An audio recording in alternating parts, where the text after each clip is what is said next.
Who was the last president to ask for a declaration of war? Well, this is a very pertinent question, and I'll get around to the answer in short order. But first I'll tell you who the first president to ask for a declaration of war was, sort of. The first war that the United States fought after the Revolutionary War and after the writing of an adoption of the Constitution of 1787, the one that we live under, the first president to take the United States to war was John Adams. But it wasn't an officially declared war. In fact, it's often called the quasi-war because it was a series of naval battles fought at sea. American soldiers didn't march into battle. It was one that Adams presumably could have gone to Congress and requested a declaration of war, but he did not. And he didn't want it to blow up into a full war. He was willing to defend American neutral rights on the sea against French depredations. But he didn't want it to become a full-blown war, so he did not ask for a declaration of war, and Congress didn't give him one. There's nothing in the Constitution that says that Congress has to wait for a president to ask for a declaration of war. Congress can simply declare war on its own if it wanted to, but it didn't in the late 1790s, and so no declaration of war. The next American war was the War of 1812. And in this war, James Madison, president at the time, wanted a war.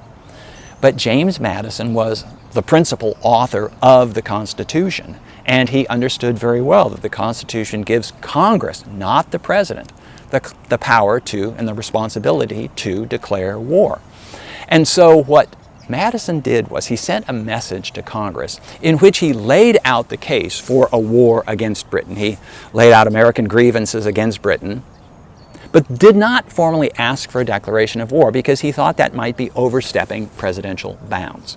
He left it to Congress to declare war, and Congress did declare war. So it was really clear that Madison wanted a declaration of war. It was a de facto request for a declaration of war, but it wasn't sort of the full-blown formal request for a declaration. America's next war was the Mexican-American War, the war between the United States and Mexico in the 1840s. And James Polk did request a declaration for war, and he got a declaration for war.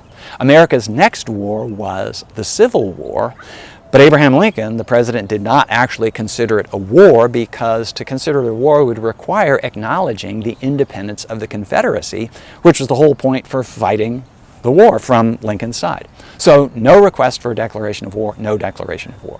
America's next war, leaving aside Indian wars, which were never declared wars, and the presidents didn't consider, they didn't seem to rise to that level. They were border skirmishes from the standpoint of the United States government.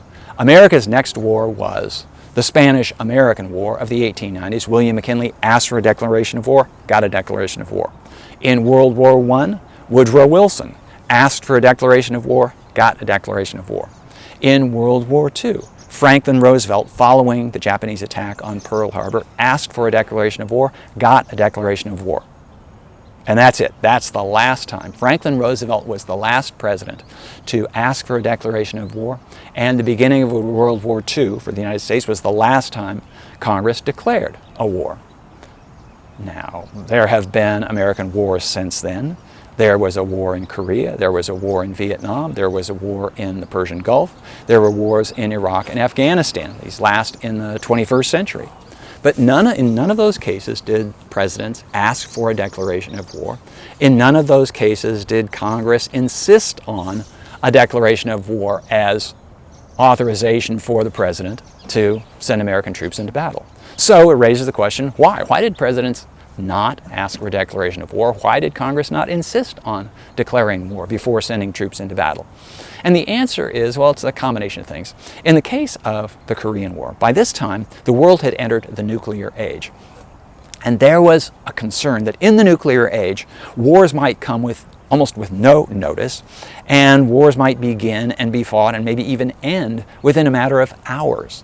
And so to insist on a declaration of war might leave the United States defenseless. If the United States, for example, could not shoot back or something like that, then the Soviet Union would be invited to attack the United States. So that was part of the reason. Nuclear weaponry basically foreshortens the time, the decision process. And to get Congress, this whole bunch of people, together in the first place if they don't happen to be sitting. And then even if they're sitting, to get them to debate and agree and all this stuff, it could take too long. So that was part of the reason.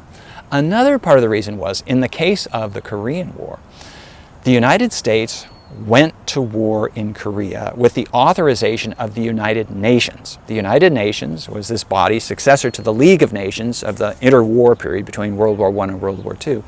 And part of the responsibility, part of the job description of the United Nations was to defend member nations against aggression. The United States was a sponsor of the United Nations. And when the United Nations Security Council said, South Korea has been invaded, member nations of the United Nations should go to the defense of South Korea, the United States government under Harry Truman could say, sure, that's exactly what we're going to do. And it was, in fact, something that Harry Truman called a police action rather than a war. And from his perspective, this was a good thing because it gave him more control over how this thing was going to be fought. He didn't have to keep going back to Congress and saying, okay, is this part of the war powers and all this stuff. And so, having done it the first time, under the authority of the UN, Harry Truman and presidents after Harry Truman, having observed Truman's experience, they decided, you know, if you can go to war without getting Congress involved, without asking for a declaration, you can avoid a lot of the debates that a declaration of war would involve. Because there were people in 1950 who probably would have said, well, President Truman, why do you want to send American troops to Korea? This isn't such a good idea. You didn't think Korea was so important 6 months ago or a year ago. Why is it so important now? And all this other sort of stuff. And presidents don't like answering to Congress if they don't have to. And so by not asking Congress for a declaration of war, by relying on the UN, and here's the important thing, of Congress letting Truman get away with it by not insisting, because Congress could have said, look, President Truman, unless you ask for a declaration of war, we're not going to give you any money to fight the war. Well, then, the Congress could have done that, but it did not. So here's the question, why did Congress not do that?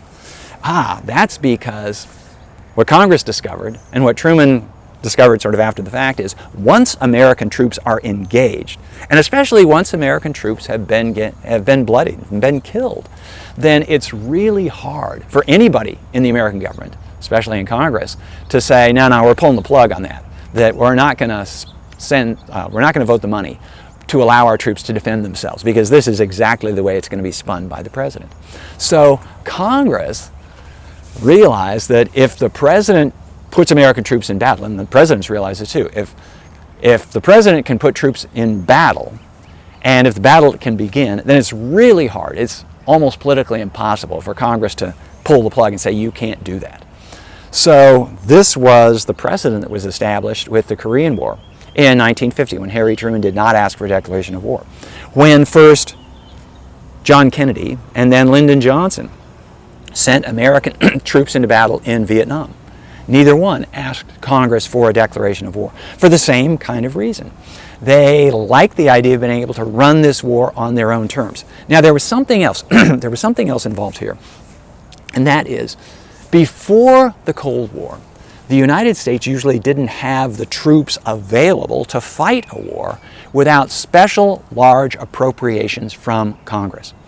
But during the Cold War, American defense budgets were chronically very large. So the United States always had troops at hand. The whole point was so that the United States would be ready to fight the communists, especially the Soviets, if necessary. And so presidents Kennedy, then Johnson, could send American forces into battle without specially building up the army.